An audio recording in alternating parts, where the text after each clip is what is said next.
Y en el capítulo 5 estuvimos hablando sobre ya como una introducción que venía el autor sobre Melquisedec, que yo iba a abundar un poco más en el capítulo 7, y después más adelante lo voy a volver a mencionar, pero en este capítulo 5 nosotros estuvimos hablando algunas cositas sobre el sacerdocio, ¿verdad? Y sobre el orden de Melquisedec, que es un orden diferente al orden arónico, ¿verdad?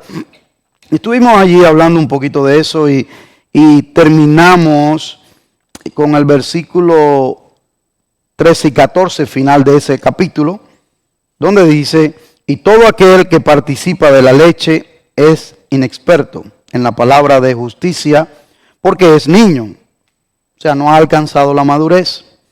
Pero el alimento sólido es para los que han alcanzado madurez, para los que por el uso tienen los sentidos ejercitados en el discernimiento del bien y del mal.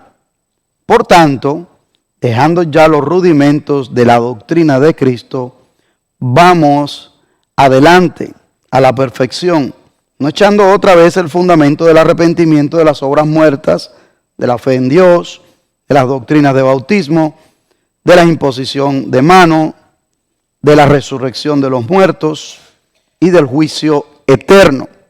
Y esto haremos si Dios en verdad lo permite. Padre, gracias por tu palabra leída. Pedimos su asistencia en esta hora para la exposición de la misma, que nos auxilie, nos socorre. Permite que sea tu palabra y no la de los hombres quien en esta hora edifique tu casa. Líbranos del error, Señor, y danos discernimiento, ilumina nuestra mente para poder exponerla tal y como está, Señor. Perdónanos cuantas veces nos quedamos cortos de poder anunciar tu palabra tal y como fue desde el mismo comienzo. En el nombre de Jesús. Amén. Bien, entonces quise leerle el 13 y 14 porque básicamente es una introducción que va corrida para el versículo del 1 hasta el 3. O sea, así va.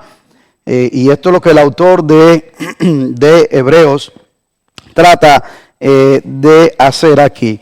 Ahora, pareciera que el autor de Hebreos reconoce que los destinatarios de su carta son personas que conocen la palabra de Dios. Por eso usted ve el versículo 1 que dice. El versículo 1 dice: por tanto, dejando ya los rudimentos de la doctrina de Cristo, o sea, dejando estas cosas que son base, estas cosas que ya ustedes deben de conocer. Dejando eso atrás, pues vamos a extendernos para adelante a la perfección. No vamos a ir de nuevo ahora a las mismas bases toda la semana, todos los años. Eso pareciese que él tiene en mente a la hora que le va a compartir a ellos allí, porque recuérdese, suponemos, de acuerdo a la historia y de acuerdo a los comentaristas bíblicos, que esta es una comunidad hebrea, que dentro de esa comunidad hebrea una gran mayoría había abrazado la fe en Yeshua, el Mesías, en Jesús, ¿verdad? Aunque pudiera haber habido allí también algún gentil que otro, pero predominantemente iba enfocado en esto.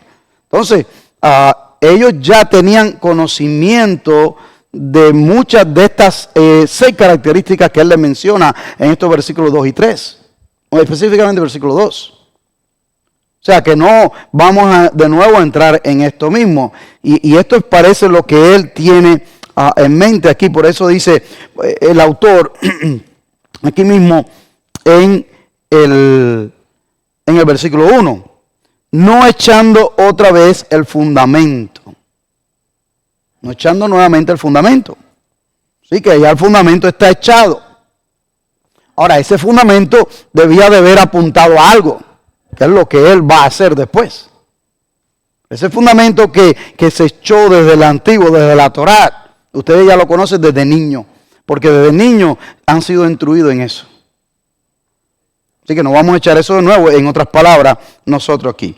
Así que Ahora, hay ciertas enseñanzas en lo que él va a hablar aquí que coinciden con la fe cristiana. Muchas de estas que él va a estar enseñándoles aquí. Y por eso es que dice, movámonos hacia la perfección. Porque nuestra fe cristiana viene ¿de dónde? De los judíos, de la palabra de Dios. Entonces, básicamente lo que él está diciendo es, el fundamento está. Vamos a la perfección. La perfección ya vino, se llama Jesucristo. Vamos a eso. Mírenlo aquí. Y miren lo que sigue diciendo ahí mismo en ese versículo 2. Dice, el arrepentimiento de obras muertas. Y este es un término interesante. ¿Por qué? Porque bueno, el arrepentimiento en el contexto general del arrepentimiento es tanto de judíos como de cristianos.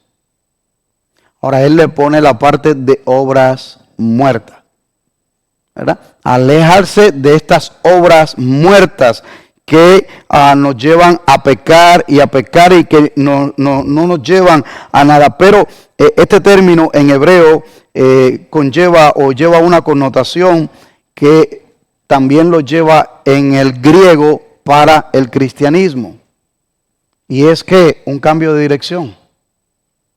Arrepentimiento es un cambio de dirección.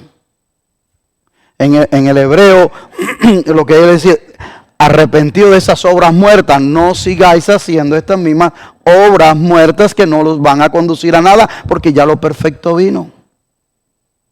¿Ve?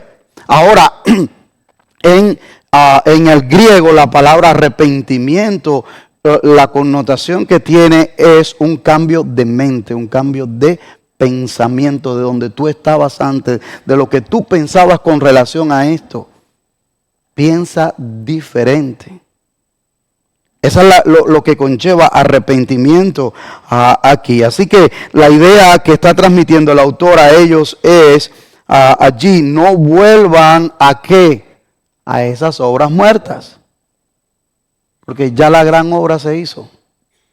No hay necesidad de seguir con el mismo fundamento de esas obras muertas allí del Antiguo Testamento. ¿Ok? Dice, de la fe en Dios, eso también es común para el cristianismo. La fe en Dios. O sea, él está diciendo, no vamos a echar el mismo fundamento. Nosotros también creemos en lo mismo, la fe en Dios. Y es interesante que el autor de Hebreo, como sabe que está lidiando con sus compatriotas hebreos, porque él se incluye dentro de ellos, también no menciona a Jesucristo propiamente, pero sí lo da a entender en todo el contexto. Y no lo dice directamente, porque realmente Jesucristo es quien revela al Padre. Y cuando habla de Dios está hablando del Padre. Dice allí, entonces no echemos el fundamento nuevamente del arrepentimiento, de la fe en Dios allí, de bautismo. Ahora aquí sí viene algo diferente. Porque la palabra bautismo aquí está en plural. Y no tiene que ver con el bautizo nuestro. ¿Ven? La palabra para nosotros en griego, bautizo, es sumergir. Por eso que nosotros nos bautizamos, ¿verdad? Debajo de agua. Es la palabra que usted ha leído, ha escuchado, ha estudiado, cuando las mujeres iban al río a lavar y sumergían las piezas en el agua. Eso es bautizo, sumergir. Y no es esa la palabra que el autor de Hebreo está usando acá. Pero recuérdese que hay una connotación negativa. La connotación negativa es a que no volvamos a echar ese fundamento de bautismo ritualistas que hacíamos antes bajo la ley. Movámonos hacia adelante. ¿No dice así el versículo 1? Movémonos hacia adelante. ¿Hacia qué? Hacia la perfección. No es la perfección de la ley de lo que él está hablando aquí. Si usted y yo hemos seguido el contexto desde Hebreo 1 hasta donde estamos ahora y a donde vamos a terminar, el contexto no tiene nada que ver con la ley. El contexto es que Jesucristo es superior a todo lo demás. Ese es el contexto. y que nosotros o ellos como cristianos deberían de no quedarse con la lechita espiritual, sino madurar. Eso va a la par. Hay tres cosas que van a la par en esta parte en Hebreos. Cristo es superior a todo lo demás. Nosotros como cristianos no debemos de quedarnos como niños, sino de madurar, de crecer. Y el tercer aspecto importantísimo que está en el libro de Hebreos, está por toda la Biblia, es a perseverar. Es un llamado a la perseverancia. Entonces, esos son tres aspectos que él va a estar constantemente diciéndolo aquí en el libro. Entonces, cuando habla de bautismo, no se refiere al bautismo de nosotros. Por eso dice, ya ustedes han lidiado con esto, con bautismo de lavamientos, con prácticas. De hecho, aquellos que han ido, y otros que han visto en documentales, y otros que han leído, porque hoy hay muchas opciones para poder ser testigos de esto, en la parte de Qumran, donde se encontraron los rollos de Isaías y un montonal más de rollos, allí estaba un asentamiento que se cree que son de los esenios. Y en estos asentamientos, en las excavaciones y los descubrimientos arqueológicos que han hecho, hermanos, han encontrado una cantidad enorme de posetas, de piscinas, unas grandísimas y otras más pequeñas, que son para rituales de lavamiento. Rituales de lavamiento de ellos, porque era parte de lo que ellos creían y estaban enseñados. Por eso el autor le dice, movámonos de eso. Eso ya quedó atrás en la ley. Dice también en este versículo 2, también de la imposición de manos. Nosotros tenemos en común, déjame ir atrás ahora al bautismo, nosotros tenemos también en la fe cristiana en común el bautismo, pero el bautismo diferente, no por rituales, no por limpiar nuestro pecado, sino por identificación con la muerte, sepultura y resurrección de Jesucristo. ¿Ven? Entonces, movámonos a esa perfección, dejemos esos rituales atrás y movámonos a esa perfección. Ahora sigue diciendo otra característica más que él le dice allí, la imposición de manos.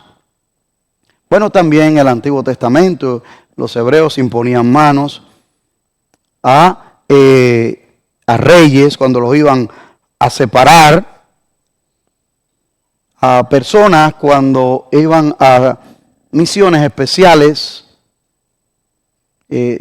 Algunos autores o comentaristas bíblicos dicen que también la imposición de manos era para, y eso es bíblico y es verdad, para la transferencia del pecado al animal con relación a los pecados del pueblo, pero no, en este caso el autor de Hebreo, la mayoría no piensa que tengan esto en mente por cuanto lo que él está diciendo de que dejemos esas cosas porque ahora hay algo mejor, movámonos hacia adelante, hacia la fe, a la perfección en Jesucristo.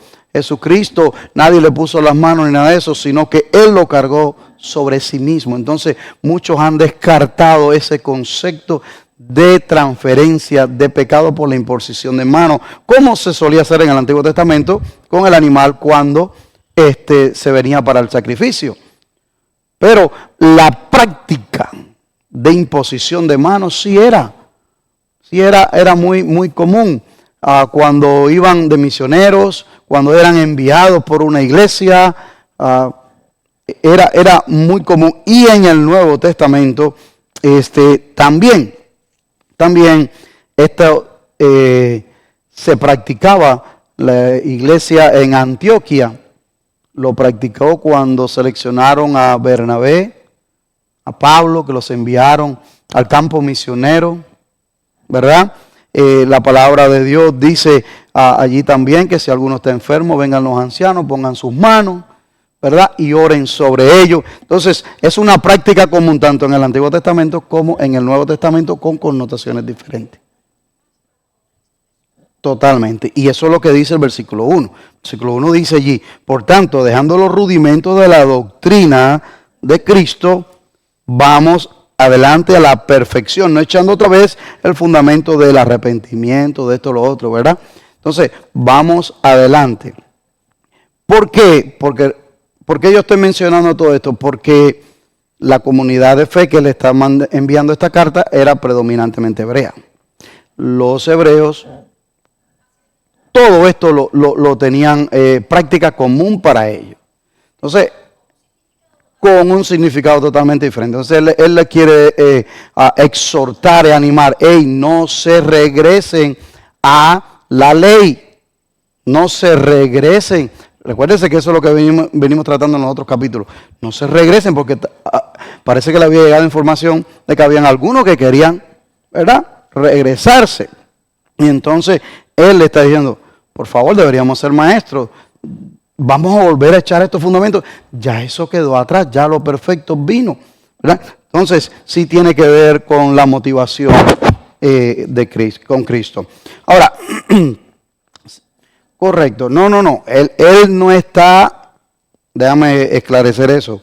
Él no está diciendo que dejen esto para hacer otra cosa. Él está diciendo que es tiempo de movernos de eso a algo más deep, más profundo, más conciso, más carne. ¿Ves?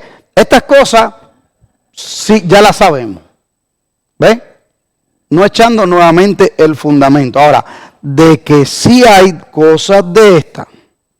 Mira, lo que pasa es que en este tiempo, y todavía en este tiempo, en aquel tiempo, hay que transportarse imaginariamente al contexto de aquel tiempo. Pero recordemos que los judaizantes estaban esparcidos por todos aquellos lados. Ellos aceptaban la parte de Jesús como Mesías, pero al mismo tiempo no querían soltar la circuncisión ni al sábado. ¿Ves? Entonces, aquí mismo, cuando vamos a la parte de los bautismos, bueno, ya el bautismo que practica la iglesia neotestamentaria, Pablo mismo como fariseo y como nuevo creyente, como los otros nuevos creyentes, los apóstoles, etc., ya no practicaban estos rituales. Y esto es lo que él está tratando de, no de combatir, pero sí de exhortar, que vea que en Cristo Jesús hay ahora algo superior. Porque la palabra bautismos aquí no es la misma de bautizo. Entonces, por eso es que tenemos que hacer esta explicación diferente, porque la palabra que menciona aquí el autor de Hebreo es una palabra más descrita para describir rituales de lo que ellos hacían. ¿Ves? Entonces, por eso es que estoy dando. Pero no es dejarlo de hacer, es practicarlo a la manera de Cristo. Imponer las manos, igual, la hacían ellos, nosotros también. ¿Verdad? A la hora de separar a alguien, si venemos, si alguien está enfermo, si hay una selección de diáconos, un pastor, lo que sea, de misionero, igualito seguimos nosotros haciendo esto. Acá habla de la resurrección de los muertos. Y igual, esta enseñanza de la resurrección de los muertos no era tan abundante en el Antiguo Testamento. Sí se hablaba, pero no era tan abundante. Se habla por allá en Job algo acerca de la resurrección, pero de los muertos, allá en Job 19, 26. Se habla en Salmos 16, 1. Se habla en Isaías 26, 19, Ezequiel 37, 10 y se habla en Daniel 12, 2. Estos pasajes. Ahora, cuando viene Cristo y dice, yo soy la resurrección, ahí adquiere otra dimensión lo que es la resurrección de los muertos. Por eso es que habían dos sectas en Jerusalén que eran contrarias, los saduceos y los fariseos. Pablo era fariseo. Algunos historiadores han tildado a Jesucristo pero que se identificaba con la secta de los fariseos. ¿Por qué? Porque creían en la resurrección. Más en cambio, los saduceos no. Los saduceos no creían en la resurrección de los muertos. ¿Ves? Entonces, y los dos pertenecían al consejo, al Sanedrín. y siempre estaban en purga. Por eso es que cuando Pablo lo llevan al consejo, él vio el ambiente y dijo, por aquí me voy, y se formó, ¿verdad? Cuando él presenta su defensa en el libro de los Hechos. Hermano, bueno, la palabra que usa el autor de Hebreo ahí no es la palabra que significa bautizo como el que nosotros practicamos. Ahora, él está exhortando a estos hebreos cristianos, como usted dijo, de que salgan de esa mentalidad de rituales de bautismo a lo perfecto, a crecer. Ya han pasado por eso, no se queden allá atrás. O sea, si ya Cristo te circuncidó el corazón, ¿para qué ir a la circuncisión de la piel de nuevo? ¿Entiendes? Parafraseando, pero sí, exactamente es eso lo que estoy diciendo. Ahora, la palabra como tal, específicamente en esa, sí no tiene nada que ver con el bautismo nuestro. Porque él está como diciéndole a ellos, no sigan en esos rituales. Movámonos a la madurez, movámonos adelante a Cristo, tal como usted lo ha dicho. Y eso es lo que le faltaba a ellos, entender eso para crecer. Por eso es la exhortación a movernos hacia adelante, a que no seamos más niños, ¿verdad? Como le dice el versículo 13 del capítulo 5, que por eso comencé por allí. ¿Para qué? Para que no necesiten más esa leche, sino que se muevan. Esa es la dinámica que el autor está tratando de transmitirle a ellos. No descartando, no dejando esto, anulándolo, no anulándolo. Exacto, sí. ¿Estamos bien ahí? Y el peligro es que cuando esas cosas están tan arraigadas, como dijo Leti, no te desintoxicas de estas cosas, sigues dándole vuelta en ese círculo, y aunque agarras un poquito de Cristo, pero todavía no has agarrado a Cristo completamente. Y sigues ahí con eso.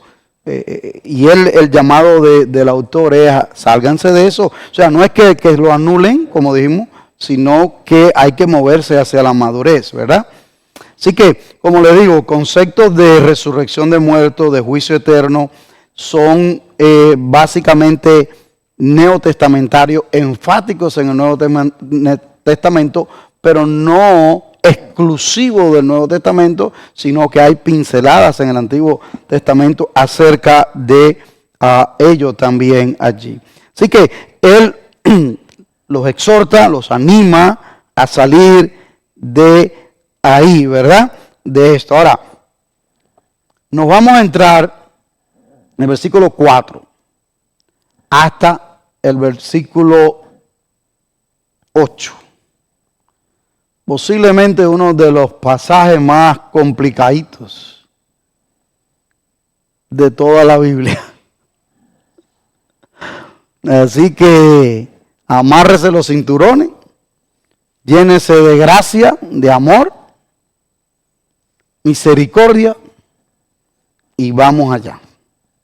Dice la palabra de Dios. Porque es imposible que los que una vez fueron iluminados y gustaron del don celestial y fueron hechos partícipes del Espíritu Santo, y asimismo gustaron de la buena palabra de Dios y de los poderes del siglo venidero, y recayeron, sean otra vez renovados para el arrepentimiento, crucificando de nuevo para sí mismos al Hijo de Dios y exponiéndole, a vituperio. Porque la tierra que bebe la lluvia, que muchas veces cae sobre ella y produce hierba provechosa, aquellos por las cuales es labrada, recibe bendición de Dios. Pero la que produce espinos y abrojos es reprobada. Está próxima a ser maldecida, y su fin es el ser quemada. Ahora, vamos a ver. Vamos a ver por dónde agarramos este toro. Ese por los cuernos y de frente. Lo primero que sí debe usted y yo y todo lector ser consciente, si va a ser una exégesis justa, es que no está hablando de la salvación. Ese no es el tema, ¿o sí? No es el tema en el capítulo. ¿Ok? No está hablando de la salvación. Ahora, lo que se menciona aquí tiene que ver con creyentes, pero el tema no es la salvación o la pérdida de la salvación. Eso tenemos que estar nosotros conscientes de eso. Ahora,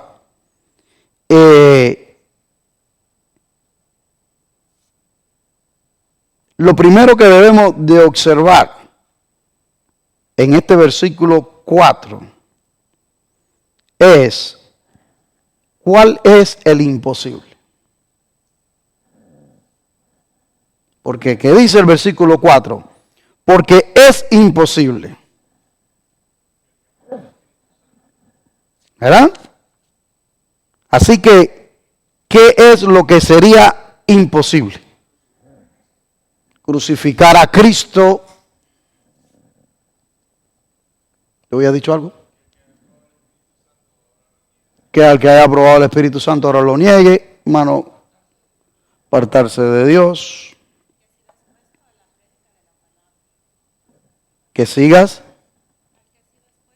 al que ha recibido. Ok. Todos esos detalles están ahí.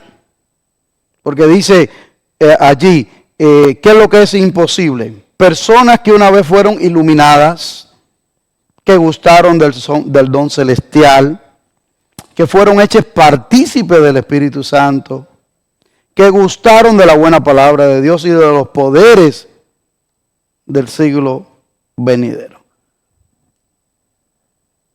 Ese es el imposible de que estas personas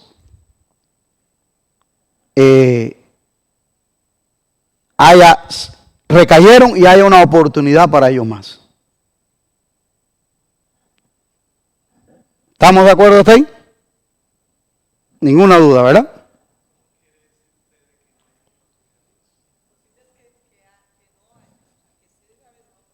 No, dice que no haya. Dice que es imposible.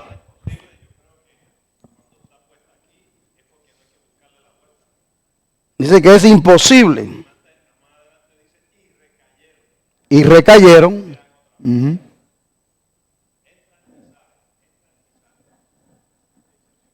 ¿Verdad? Es lo que está diciendo. Ahora, otra pregunta que surge aquí, porque así nos vamos desglosando esto un poco. ¿Quiénes eran estas personas? ¿Eran personas creyentes o eran personas no creyentes? No creyentes, creyentes, creyentes, creyentes. Aquí es donde se pone bueno esto. Hay otra interpretación de este pasaje que dice que estas personas, como dice ahí, gustaron, ¿verdad?, del Evangelio, de la palabra de Dios, aún de Cristo, ¿ok? Pero nunca se comieron la comida completa, como estaban diciendo hace un rato. Nunca se la comieron completa. Nunca entraron a las profundidades de Cristo en su corazón, dejaron a Cristo entrar, ¿verdad? Esta es otra interpretación que hay con relación a esto, ¿verdad? Y como nunca se entregaron completamente a Él, nunca fueron de Él. Y esos son los que en Mateo, capítulo 7, dice, pero que en tu nombre hicimos esto. En tu nombre fuimos y conquistamos pueblos con misiones. En tu nombre hicimos edificios y en tu nombre hicimos esto, lo otro. ¿Y qué es lo que le dice el Señor? Apartados de mí porque nunca os conocí. Esos son los que el Señor dice que en la iglesia crece el trigo y la cizaña juntos. Porque están acá adentro también junto con nosotros, ¿verdad? El ejemplo de Judas, que que escuchó de primera mano la iluminación de la palabra de Dios, que la vivió y más en cambio no dejó eso. Rodrigo, ¿ibas a decir algo? ¿Quién? No, perdón. Rosy. Y es verdad. Ahora, fíjense, ahora que has leído ese texto, ¿cómo no está hablando aquí de la pérdida de la salvación? Es bien sencillo. Es bien sencillo. ¿Por qué? Porque si estuviera hablando de la pérdida de la salvación, quiere decir que una vez que la perdiste jamás la puedes recuperar. ¿Sí o no? Eso es lo que está diciendo. Es imposible. O sea que la explicación está bien sencilla.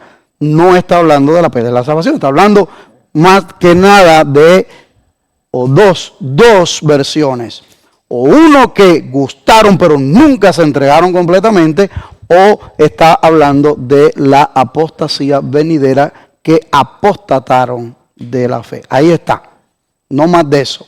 Pero no puede ser la pérdida de la salvación, porque no es que, me fui para el mundo, regresé a la iglesia, me volví a salvar. Yo no vuelvo a crucificar a Cristo. No está hablando de eso. ¿Ve? Y entonces hay estas dos posturas de las cuales usted puede escoger cuál es la que más el Espíritu le revela. Esa es la verdad. Esa es la verdad. En cuanto a aquellos que no tienen nada que ver con nosotros, porque nosotros estamos persuadidos de cosas mejores que pertenecen a la salvación. Ahí está la separación completamente. Gracias, Rafael. Y con esa separación, move on. We move on aquí. ¿Ok? Ahora,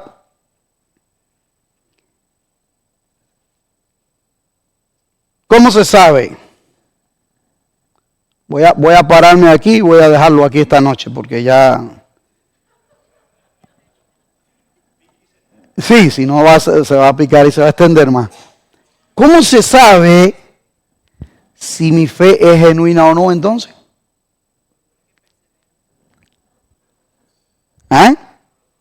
Por los frutos.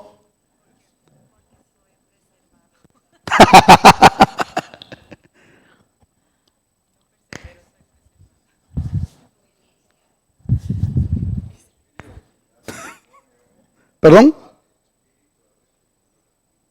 El Espíritu Santo da testimonio a nuestro espíritu que somos hijos de Dios, pero eso lo sabemos nada más nosotros. Es insuficiente que lo sepa Dios y nosotros, ¿verdad? Por las heridas. Y uno de esos versículos está en San Juan 15, de la vida verdadera, ¿verdad? De los frutos, por los frutos los conoceréis, ¿verdad? El Espíritu Santo da testimonio a nuestro espíritu que somos hijos de Dios por la obediencia. La obediencia se muestra en la perseverancia. Aquel que persevere hasta el fin, ese será salvo. ¿Y quién es el que se persevera hasta el fin? El que es salvo. El que él llamó, el que él escogió, el que está ahí. Y que da fruto y todas estas cosas. Y que muestra obediencia y que va en eso. Y aquí es donde Hebreos insiste, el autor. El autor insiste en movámonos hacia adelante, perseveremos, dejemos esos rudimentos atrás, dejemos eso, sigamos para adelante. Hay cosas mejores en la salvación, acaba de decir en el versículo 9. Cuidémonos, estemos alerta espiritualmente a aquellas cosas que nos deslizan, que nos pueden hacer mover. Cuidémonos de eso porque hay que seguir para adelante, hay una meta. Pablo decía, prosigo a la meta, no pretendo ya haberlo alcanzado, sino que prosigo a la meta. Entonces, donde quiera que nosotros nos movemos en la Biblia, nosotros vamos a ver exhortación de movernos hacia adelante, de perseverar. ¿Okay? No por miedo a perder la salvación, eso no es. Es que el cristiano verdadero se le van a hacer innato, voluntario, con gozo de querer servir y querer estar envuelto en las cosas de Dios. No 24/7, porque no lo estamos aquí 24/7, pero sí 24/7 con el Señor. ¿Ven? Entonces, vamos a darlo aquí en el versículo 9. La semana que viene no vamos a tener Hebreos. No. Le voy a dar 15 días para que estudie este tema profundo. No, no es cierto, hermano. En confianza, en confianza. La semana que viene el hermano Ángel va a traer la presentación de todo el proyecto que se estuvo haciendo en el Amazonas, que es bastantito y variado. Y el domingo lo vamos a anunciar a la iglesia para que toda la iglesia pueda tener la oportunidad de venir y ver con fotos, explicaciones y no corriendo a las 11 de la mañana en 5 o 7 minutos. ¿Okay? Porque no creo que hace justicia todo el trabajo que se está haciendo allá en 10, 7 minutos. Así que por eso vamos a dedicarle el miércoles que viene una noche de misiones para hablar de eso y hacerle preguntas a Ángel y todo lo que quieran en ese aspecto. Pero aproveche que tenemos 15 días para buscar algún tipo de referencia y que yo también pueda crecer junto acá, ¿verdad? Bien, entonces nos despedimos en oración. ¿Ven?